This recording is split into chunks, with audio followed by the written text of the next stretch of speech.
Bom dia a todos, a graça e a paz de Deus nosso Pai, o amor de Jesus e a comunhão do Espírito Santo esteja com todos vocês que estão sendo alcançados ou serão alcançados por esse programa. Nós queremos dar uma saudação toda especial aos irmãos que estão nos acompanhando de diversas localidades, né? Os irmãos aqui de Dublin, da comunidade católica em Dublin, os irmãos de outras cidades aqui na Irlanda, como Edenderry, Cork, Ballyjames-Duff ou Kentenstown. Então, a esses nossos irmãos, nossa saudação.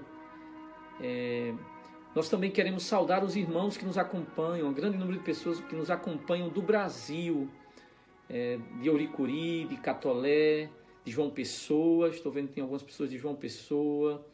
Também tem uma jovem que nos acompanha lá de Teresina, no Piauí. Enfim, a todos os irmãos que estão nos acompanhando do Brasil, de outras localidades, alguns parentes dos jovens aqui da comunidade católica em Dublin, né? Que sempre estão conosco. Então, nossa saudação, nossos votos de que esse dia a luz de Cristo possa brilhar para vocês. Este é o programa Pão da Palavra, que tem por objetivo, que tem por meta alimentar os fiéis com a palavra de Deus. Nós entendemos que aquela letra sagrada que diz: nem só de pão vive o homem, mas de toda palavra que sai da boca de Deus. Então, esse é o nosso objetivo nesse tempo de pandemia, em que o povo de Deus está sofrendo de diversos modos, mas especialmente pela ausência da vida eclesial, da vida cristã. E para que essa vida não morra, para que a vida espiritual não seja sacrificada, nós começamos esse programa com esse objetivo e esperamos sinceramente chegar a bom êxito, a bom termo e cumprir nossa missão de alimentar o povo de Deus com a palavra. Por isso vamos agora iniciar, como de costume, com a nossa oração. Eu pediria que você também reze comigo. Diga comigo, em nome do Pai, do Filho e do Espírito Santo. Amém. Sejam bem aceitas as palavras da minha boca e o meditar do meu coração, ó Senhor, rocha minha e redentor meu. Em nome do Pai, do Filho e do Espírito Santo. Diga amém. Vamos, então, neste momento, proceder com a proclamação do Evangelho de hoje, o Evangelho do dia, Evangelho de São João, capítulo 6, versos 35 a 40. O Senhor esteja convosco, Ele está no meio de nós. Proclamação do Evangelho de nosso Senhor Jesus Cristo, segundo João. Glória a vós, Senhor. Naquele tempo disse Jesus às multidões: eu sou o pão da vida. Quem vem a mim não terá fome. Quem crê em mim nunca mais terá sede. Eu, porém, vos disse que vós me vistes, mas não acreditais. Todos os que o Pai me confia virão a mim, e quando vierem, não os afastarei. Pois eu desci do céu, não para fazer a minha vontade, mas a vontade daquele que me enviou. E esta é a vontade daquele que me enviou, que eu não perca nenhum daqueles que ele me deu, mas os ressuscite no último dia. Pois esta é a vontade do meu Pai, que toda pessoa que vê o Filho e nele crê, tenha a vida eterna, e eu o ressuscitarei no último dia. Palavra da salvação. Glória a vós, Senhor.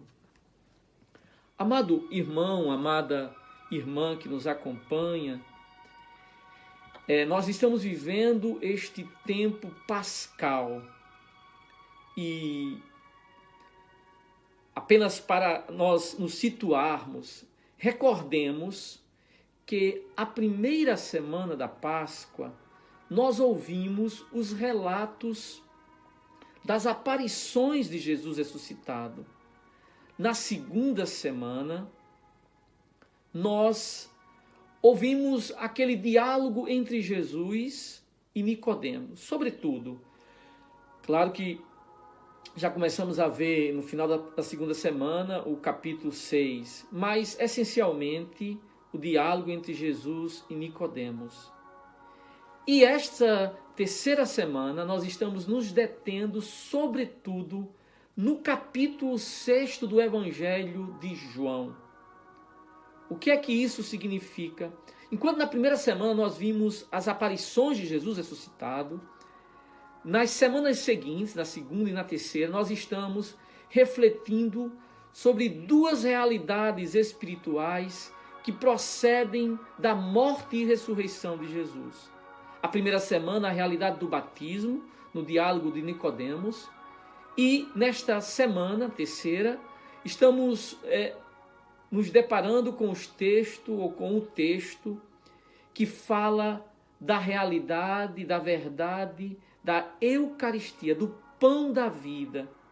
Tivemos primeiro o milagre que Jesus fez, da multiplicação, e agora Jesus começa a nos falar, a nos introduzir no tema do pão da vida, ou seja, da Eucaristia.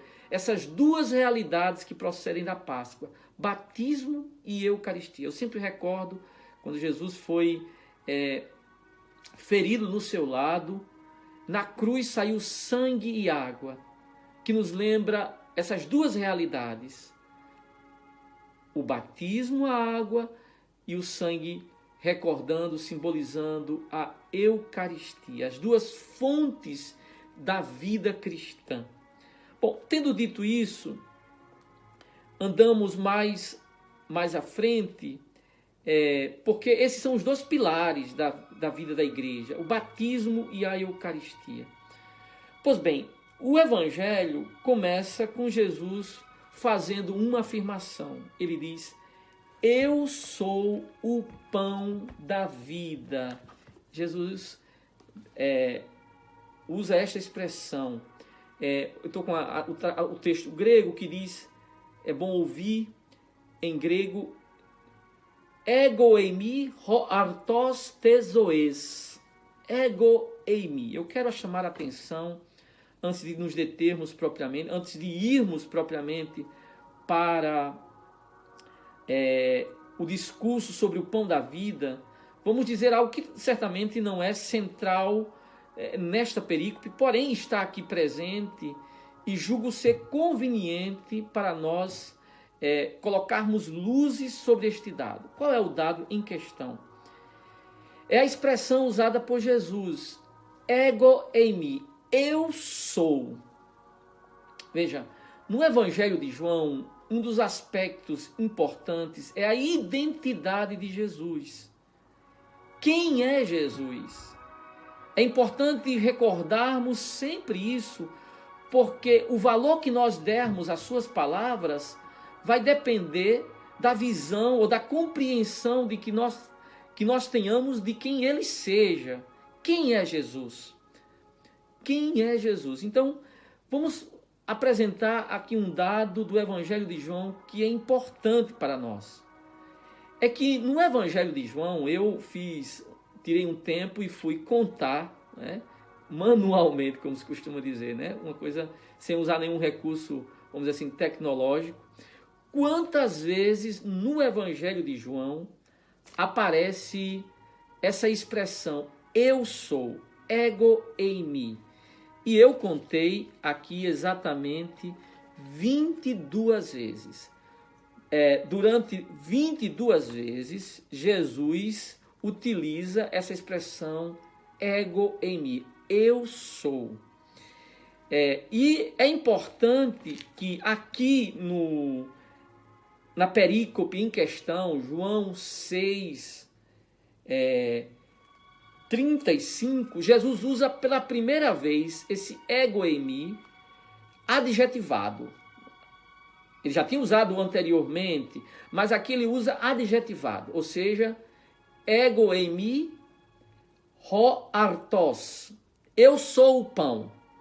Eu sou o pão da vida. Pela primeira vez ele usa essa expressão com um adjetivo. Né? Antes ele já tinha usado, né, quando naquele diálogo com a samaritana ele diz sou eu, ou mesmo quando alguns versículos anteriores, andando sobre as águas, os discípulos assustados, ele diz ego eimi, sou eu.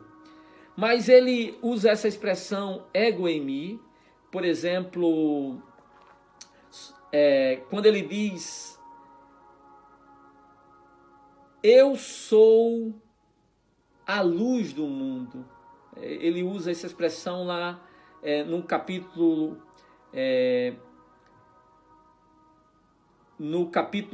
8, versos 12. Ele diz, eu sou a luz do mundo. Jesus diz, eu sou a porta. Lá em João 10, 7, ele diz, eu sou a porta. Ele diz também, eu sou o bom pastor. Lá em João 10, 11, ele repete essa expressão, eu sou o bom pastor, ego eimi, ho poiemen ho kalos. Eu sou o bom pastor. Jesus também disse em João 11, 25, eu sou a ressurreição, ego eimi, anastasis, eu sou a ressurreição. Jesus também disse lá em João 14, 6, ego eimi rodos, eu sou o caminho. Ele também vai dizer em outras passagens, eu sou a videira, ego eimi ampelos.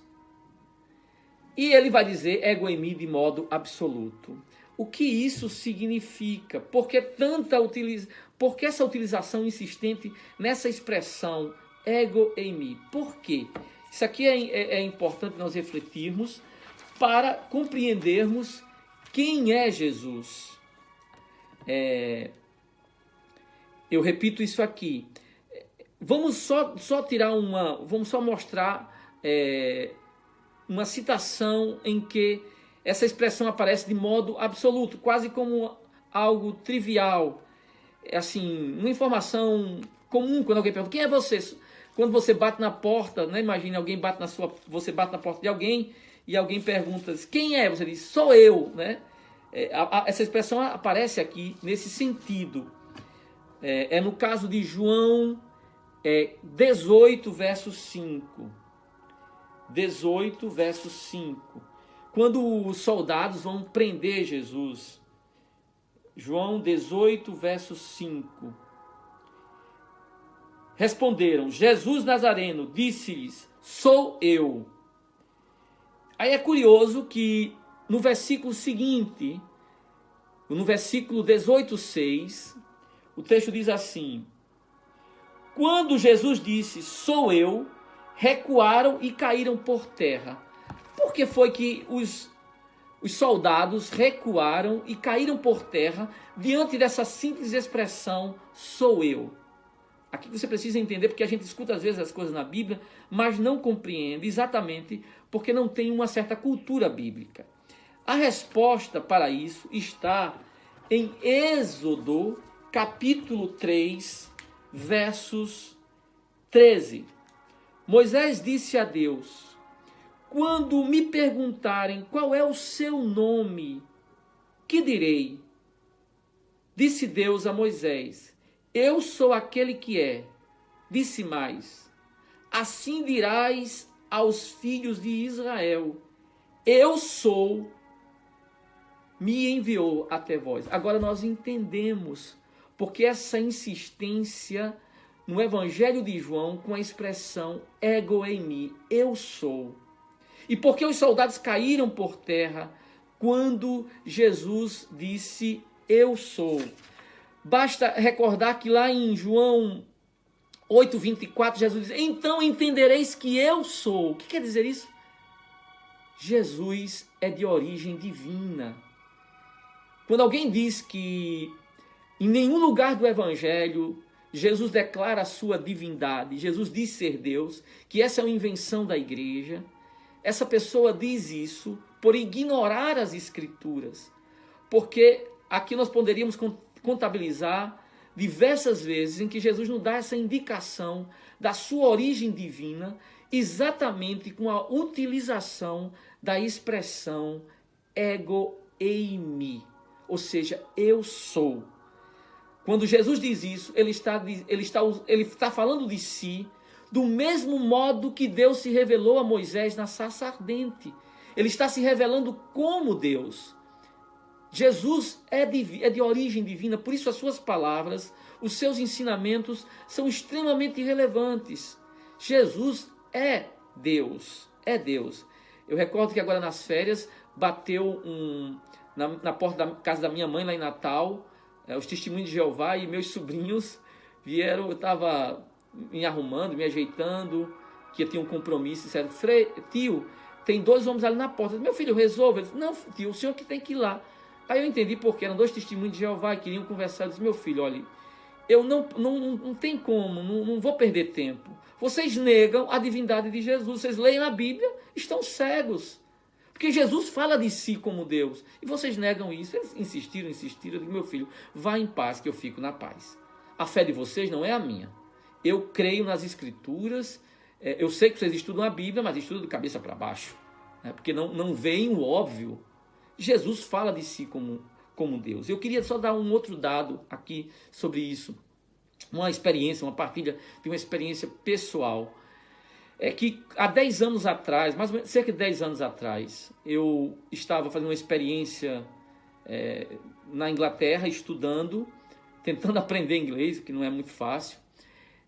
E na minha sala tem um muçulmano. Ele disse: você deve visitar a minha casa, porque lá tem um católico, um ex-católico, que está com dúvida de fé.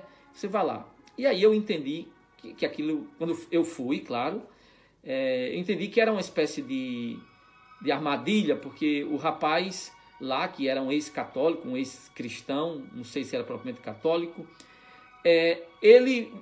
o problema dele em nenhum lugar da Bíblia, dos evangelhos, Jesus diz que é Deus. E como provar a esse rapaz que ele estava errado? Imagine, eu sem inglês, sem nada. Então eu disse: eu posso vir aqui um outro dia? Ele disse: pode. Então eu fui num sebo, comprei uma Bíblia e marquei todas as vezes que Jesus diz eu sou, eu sou, eu sou, eu sou, eu sou, eu sou. Essas 22 vezes eu marquei. E fui para aquele rapaz e comecei lendo Êxodo 3:16, acho que é isso. Êxodo 3:13, desculpe. 3:13, Jesus na visão da sarça ardente. E aí eu comecei com essa lenda, onde Deus fala de si mesmo com o verbo eu sou. E aí o que acontece? Quando eu faço isso, e leio as passagens de João, aquele jovem ficou assim. E por fim eu li a primeira carta de São João, que diz: quem é o anticristo? Aquele que nega o Pai e o Filho. Quem nega que Jesus é Filho de Deus. Quem nega que Jesus é Deus é o anticristo. Aí aquele jovem olhou para mim e disse: eu sou o anticristo. Eu disse: ainda não, calma, você não chegou lá não, está perto, mas não é ainda, você está negando. Então o que eu queria insistir nesse primeiro ponto a expressão ego eimi, ela é muito importante, porque revela a identidade de Jesus. Quem é Jesus? Jesus é o Filho de Deus, é Deus com Deus. Esse é um dos objetivos do Evangelho de João, mostrar a identidade de Jesus, que ele é Deus, a divindade. Bom, tendo dito isto, que certamente não é o que há de mais relevante neste Evangelho, vamos para o ponto seguinte. É porque o primeiro ponto da nossa meditação foi a identidade de Jesus. Quem é Jesus? Jesus é Deus. O ponto seguinte é, o que é que Jesus diz sobre si, nessa perícope especificamente? Ele diz, eu sou o pão do céu. Eu sou o pão da vida, melhor dizendo. Ego eimi ho artos tezoes, se diz em grego. Bom, tendo dito isto, vamos refletir um pouquinho mais. Eu já disse aqui em outra ocasião que esse discurso de Jesus, esse diálogo de Jesus ocorre após o quarto sinal, né? Nós dividimos o Evangelho de João em duas partes, o Evangelho dos Sinais e o Evangelho da Glória. No Evangelho dos Sinais, Jesus realiza 7 sinais. Um dado curioso que precisamos ter presente é que o quarto sinal, que é exatamente este, é o sinal central. Se a gente for fazer as contas, se são 7, o quarto é o centro. Ou seja, Jesus, no centro dos seus sinais, ele dá um sinal grande, que deve ser central também para nós. As coisas não estão aqui colocadas de modo casual, tem um propósito. O sinal, o milagre ou o sinal da multiplicação dos pães, que nos fala de outra realidade, a realidade do pão da vida, ou seja, da Eucaristia. E em seguida Jesus faz esse discurso. Veja, aqui vamos dizer assim, essa geografia do Evangelho dos Sinais nos mostra a centralidade da verdade da Eucaristia para nós. E para corroborar essa informação, eu queria chamar a atenção para uma outra passagem das Escrituras. Porque é assim que nós procedemos, nós chamamos toda a Bíblia para explicar cada passagem da Bíblia. Então vamos chamar toda a Bíblia para explicar essa passagem. Veja, quem conhece, e todo mundo conhece, o Pai Nosso. Não sei se vocês já observaram, mas normalmente nós dividimos o Pai Nosso em duas partes. Como é que nós dividimos? A primeira parte, quando a gente reza o texto, isso ocorre muito, né? Quando a gente está rezando o texto, aí a gente reza a primeira parte do Pai Nosso. Eu não sei se vocês se deram conta que essa divisão não é arbitrária. Um reza a primeira, outro reza a segunda. Mas na primeira parte do Pai Nosso, é aquela parte que tem o pronome possessivo teu. Santificado seja o teu nome, venha o teu reino, seja feita a tua vontade. Essa é a primeira parte do Pai Nosso. A segunda parte do Pai Nosso é aquela que tem um outro pronome possessivo, o nosso. O pão nosso. Perdoai as nossas ofensas. Não nos deixeis cair em tentação. Livrai-nos. Então, observem, dividimos em duas partes. Porém, um outro modo de dividirmos o Pai Nosso é aquele que coloca a primeira parte. Se nós formos ver isso, fazemos uma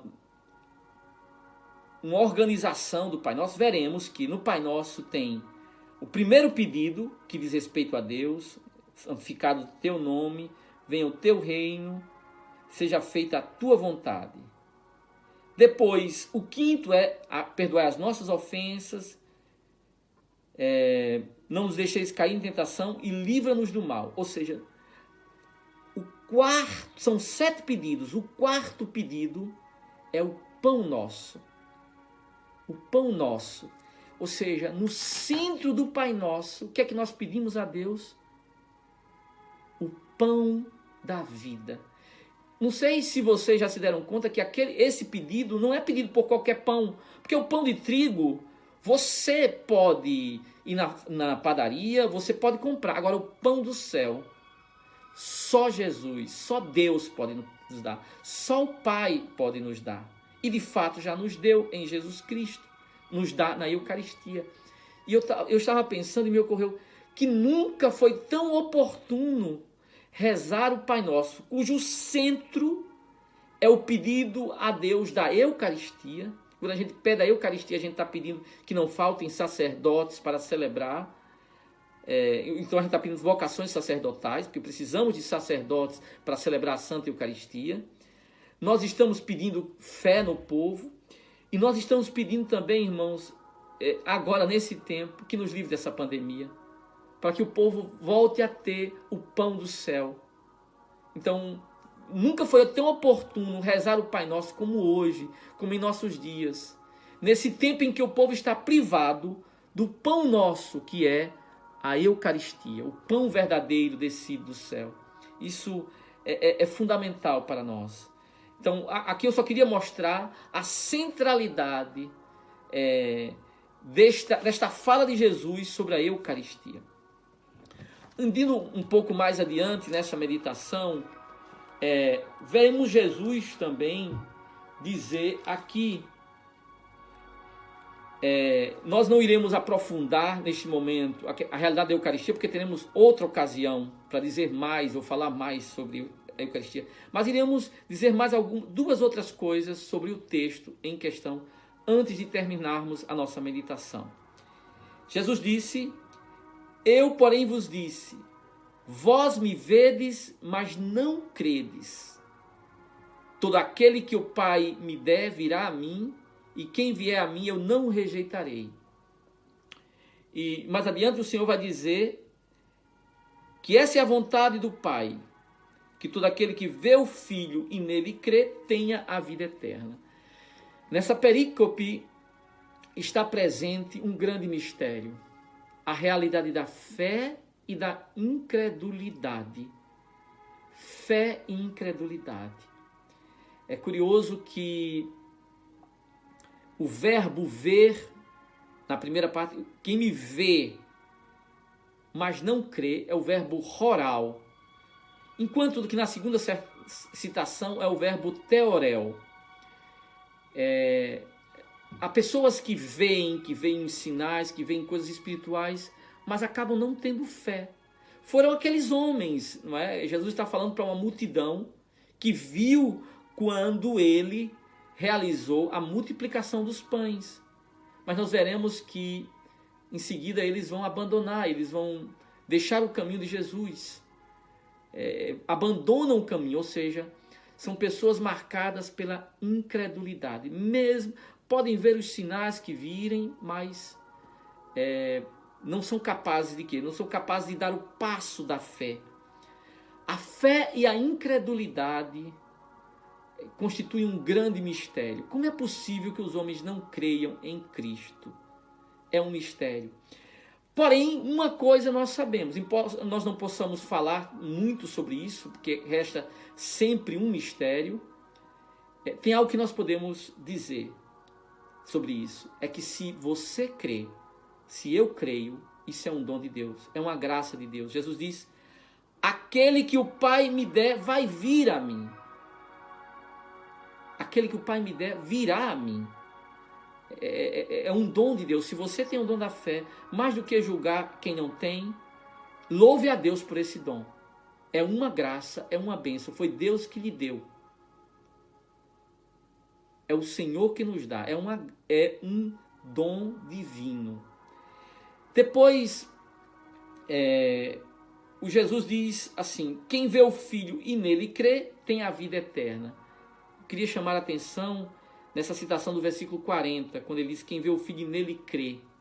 O verbo aqui é o verbo theorel.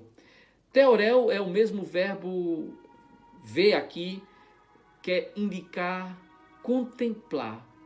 Veja, esse é o nosso objetivo com esta meditação, com esse estudo da palavra. Mais do que uma pregação, que nós estamos fazendo é um estudo. Jesus diz: quem vê o Filho nele crer. O verbo theoreo quer dizer pensar, refletir. Então nós estamos fazendo se deter. Nós estamos nos detendo nessas palavras, nessas colocações, com um único objetivo. Não é mostrar erudição, não é nada disso. Nosso objetivo é lhe ajudar a crer. Crer que Jesus é o Filho de Deus. Crer no nome de Jesus. E por que isso, meu irmão? Por que tanto esforço? Por que tanto trabalho? Tantas pessoas que estão nos ajudando? Nós temos uma equipe aqui na Comunidade Católica em Dublin trabalhando, produzindo vídeos, produzindo essas lives, com um único objetivo: ajudar você a theoreo, a contemplar a Cristo, e contemplando você possa crer. Contemplar e crer é a mesma coisa, obviamente. Para que você creia, o objetivo é que você creia. E por que isso é importante? Para que você tenha a vida eterna. É curioso quando o Senhor diz no começo, no versículo 35, eu sou o pão da vida. A palavra que ele usa é ego eimi ho artos tezoes.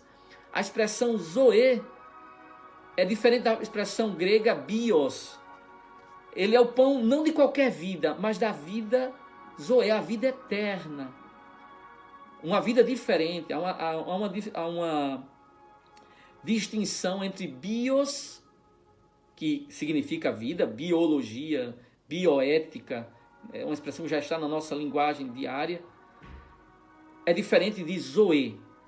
Zoe é a vida, uma vida de qualidade, não é essa vida biológica tão somente, unicamente, é a vida que brota de Deus. Então Jesus está apontando aqui que o objetivo do pão da vida é nos trazer algo fundamental para nós, ou seja, a eternidade. A fé nos dá a graça da eternidade. Alguém quer chegar à salvação? Pois bem, o segredo não é complicado. Crer no Filho de Deus. Essa é a chave para a eternidade. É a chave do céu. Crer no Filho de Deus. E para encerrarmos essa meditação, lembramos aqui o que Jesus diz, a última colocação dele. Esta é a vontade daquele que me enviou. Qual é a vontade de Deus? Qual é a vontade de Deus? Qual é o desejo de Deus? Qual é o propósito de Deus? Jesus nos revela. Que não se perca nenhum daqueles que Ele me deu. Deus tem um grande desejo, irmão. Que nem você nem eu nos percamos. É muito... eu diria que para a salvação só existe um caminho. Para a perdição existem muitos. Ou seja, há uma pluralidade de modos pelos quais uma pessoa pode se perder. Porém, só existe um modo da gente se salvar. É crer em Jesus. Crer em nosso Senhor Jesus Cristo. Então, Deus tem uma única vontade. É que você não perca a fé, irmãos. Eu sei que nesse tempo de pandemia nós estamos perdendo muitas coisas. Tem gente que perdeu o emprego. Tem gente que está perdendo a paz, está angustiado. Tem gente que tinha um projeto, vai ter que renunciar, vai perder esse projeto por causa da pandemia. A gente pode perder tudo, mas a gente não pode perder a fé em Jesus. Enquanto tivermos fé em Jesus, nós estamos garantidos. Nós estamos seguros. A fé é a nossa segurança. Amados irmãos e irmãs, antes de encerrarmos essa meditação, lembremos-nos qual é a vontade de Deus. É que o mundo creia. Por isso nós devemos estar empenhados. Eu estou empenhado, como muitos na nossa comunidade estão empenhados na evangelização online. Nós estamos fazendo essas lives, nós usamos o nosso tempo para mandar mensagens, porque nós queremos e temos um objetivo: que o mundo creia. Que o mundo creia. E porque crendo sabemos que nós não iremos nos salvar apenas do coronavírus, de ficar doentes, nós iremos ficar livres da morte. Teremos a vida eterna. Essa é a promessa maravilhosa que Jesus nos dá. Vamos continuar rezando o nosso Pai Nosso, pedindo ao Senhor que nos dê o pão, que nos livre dessa pandemia, para que nós possamos ter o pão da vida, que é a Eucaristia. Nunca, repito, foi tão oportuno rezar o Pai Nosso, pedindo ao Senhor: o pão nosso de cada dia nos dai hoje. Esse pão é a Santa Eucaristia. Se você não sabia, eu repito aqui: quando você reza o Pai Nosso e pede o pão, você não está pedindo só o pão, aquele pão da padaria, não. Você está pedindo o pão que só Deus pode dar, a Santa Eucaristia. E nós estamos privados e devemos sentir falta disso, porque o que está em jogo é a nossa salvação, é a vida eterna. Que o Senhor nos ajude, irmãos. E eu sempre lembro isso. Vocês vão me ouvir dizer isso outras vezes aqui, se continuarem me acompanhando. Aqui nesse mundo, a gente recebe o corpo de Cristo.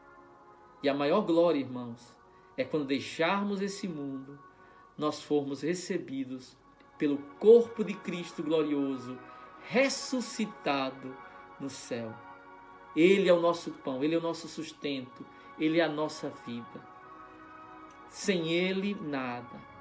Então, vamos dar essa bênção, encerrar essa nossa meditação, rezando a Rainha do Céu.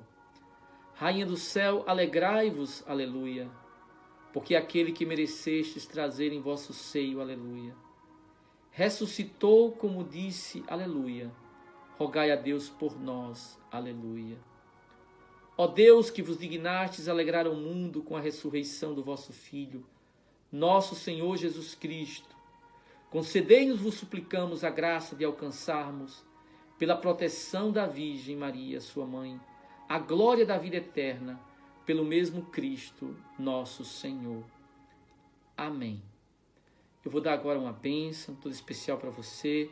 Queria lhe pedir, irmãos, uma delicadeza. Nós, como já dissemos, nós estamos empenhados, não só eu, uma boa equipe da comunidade católica em Dublin, empenhados na evangelização online. Nós estamos mandando essas lives, os vídeos do YouTube que nós iremos produzir, com um único objetivo: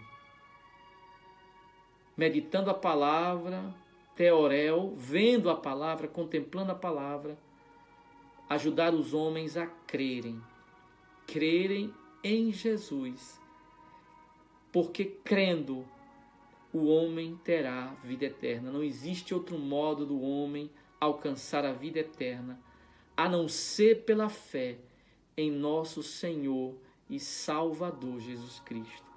Por isso eu queria lhe pedir, se você tiver como nos ajudar, enviar esses vídeos para outras pessoas, faça isso. Partilhemos.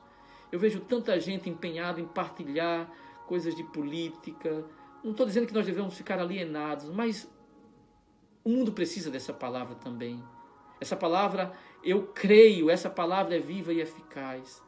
Eu vejo pessoas com bobagem procurando cabelo em Bíblia.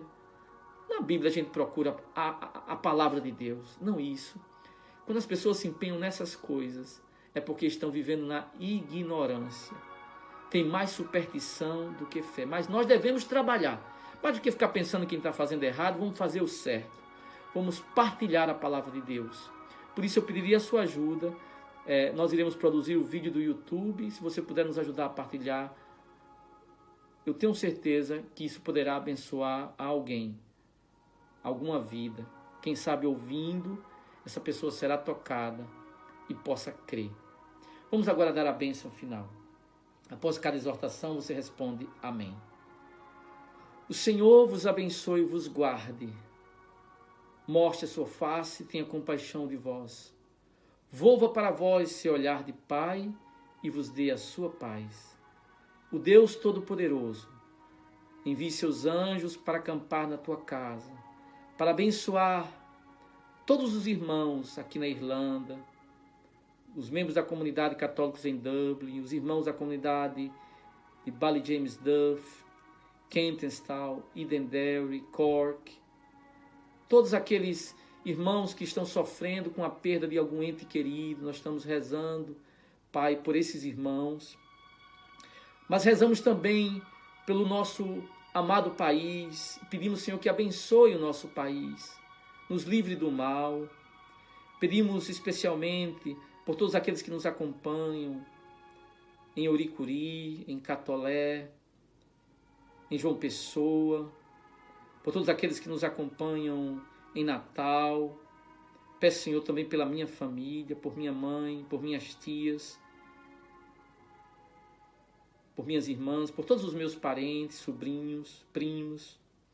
Peço que o Senhor abençoe ricamente todas as pessoas que se recomendam às nossas orações. Que os livre do mal, que os livre da pandemia, mas que os livre da falta de fé também, que é pior do que a pandemia. Que abençoe esses irmãos e lhes dê a graça do teu conhecimento, a graça da fé. Isso vos pedimos, Pai, por Cristo nosso Senhor. Abençoe-vos em nome do Pai, do Filho, do Espírito Santo. Você pode dizer amém. Que Deus abençoe, que Deus te proteja, que Deus te guarde. Um bom dia para todos, na presença do Senhor, e até amanhã, se o bom Deus assim nos permitir.